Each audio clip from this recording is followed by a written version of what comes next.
Hi hello అందరికీ నమస్కారం. Welcome to my channel. Friends, ఈ రోజున తాజాగా వెదర్ అప్డేట్ అయితే రావడం జరిగిందండి. సో ఈ యొక్క తాజాగా వచ్చినటువంటి వెదర్ అప్డేట్‌కి సంబంధించి పూర్తి వివరాలు చూస్తే ఆంధ్రప్రదేశ్ రాష్ట్ర వ్యాప్తంగా భారీ వర్షాలైతే కురవబోతున్నాయి.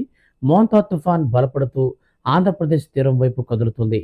మంగళవారం అక్టోబర్ 28వ తారీఖున సాయంత్రం కాకినాడ చుట్టూ మచిలీపట్నం, కళింగపట్నం మధ్య తీవ్ర తుఫానుగా తీరం దాటే అవకాశం ఉంది.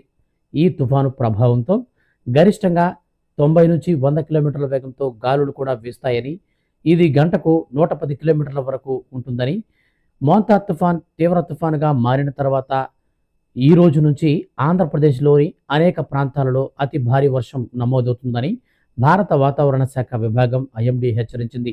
దీనివల్ల ఆస్తులతో పాటు విద్యుత్, నీటి సరఫరా, కమ్యూనికేషన్, ఇంటర్నెట్ వంటి వివిధ అత్యవసర సేవలకు తీవ్ర నష్టం వాటిల్లుతుందని అంచనా వేసింది. ఆగ్నేయ బంగాళాఖాతంలో ఏర్పడిన తీవ్ర అల్పపీడనం వాయవ్య దిశగా కదులుతుందని ఐఎండీ వివరాలు అందిస్తోంది. ఇది పోర్ట్ బ్లెయిర్, అండమాన్ నికోబార్ దీవులకు పశ్చిమాన 620 కిలోమీటర్లు, చెన్నై తమిళనాడుకు తూర్పు ఆగ్నేయంగా 770 కిలోమీటర్లు, విశాఖపట్నం ఆంధ్రప్రదేశ్కు ఆగ్నేయంగా 820 కిలోమీటర్లు, కాకినాడ ఆంధ్రప్రదేశ్కు ఆగ్నేయంగా 810 కిలోమీటర్లు, భోపాల్పూర్కు ఒడిశా ఆగ్నేయంగా 920 కిలోమీటర్ల దూరంలో కేంద్రీకృతమైందని వాతావరణ శాఖ ప్రకటించింది. ఇది గంటకు 110 కిలోమీటర్ల వరకు ఉంటుందని, గాలుల వేగం కూడా ఎక్కువగా ఉండే అవకాశం ఉంటుందని వాతావరణ శాఖ వివరాలు వెల్లడించింది. ఇక ఆంధ్రప్రదేశ్ రాష్ట్ర వ్యాప్తంగా ఉన్నటువంటి పలు జిల్లాలకు రెడ్ అలర్ట్ను జారీ చేసింది వాతావరణ శాఖ. ఈ రోజున వర్షాలు గనక చూసుకున్నట్లయితే కాకినాడ, కోనసీమ, పశ్చిమ గోదావరి, కృష్ణా, బాపట్ల, ప్రకాశం, నెల్లూరు జిల్లాలలో భారీ నుంచి అతి భారీ వర్షాలు కురుస్తాయని వాతావరణ శాఖ ప్రకటించింది. శ్రీకాకుళం, విజయనగరం, పార్వతీపురం మన్యం, అల్లూరి సీతారామరాజు, అనకాపల్లి, విశాఖ జిల్లాలలో భారీ వర్షాలు కురుస్తాయని వాతావరణ శాఖ ప్రకటించింది.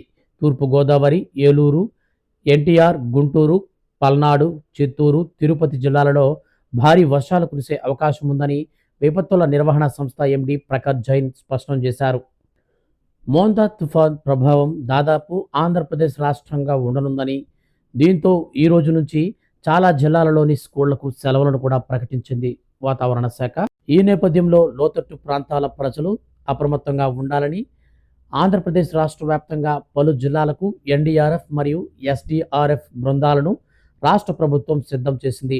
ఆయా జిల్లాలకు ఎక్కడెక్కడ ఫ్లాష్ ఫ్లడ్స్ వస్తాయో ఆ ప్రాంతాలలో ఈ యొక్క ఎన్డీఆర్ఎఫ్ మరియు ఎస్డీఆర్ఎఫ్ బృందాలను కూడా అప్రమత్తం చేయడంతో అధికారుల యంత్రాంగం, విద్యుత్ శాఖలో పనిచేసే వారికి, వైద్యులకు సంబంధించినటువంటి డిపార్ట్మెంట్లో ఉన్న వారికి సెలవులను రద్దు చేస్తూ రాష్ట్ర ప్రభుత్వం ఉత్తర్వులు జారీ చేసింది. ఎక్కడ ఎమర్జెన్సీ అవుతుందో అక్కడంతా కూడా వారి సేవలు వినియోగించేలా రాష్ట్ర వ్యాప్తంగా ఈ తుఫానుకు సంబంధించి పలు జాగ్రత్తలను అధికార యంత్రాంగానికి సూచించింది రాష్ట్ర ప్రభుత్వం.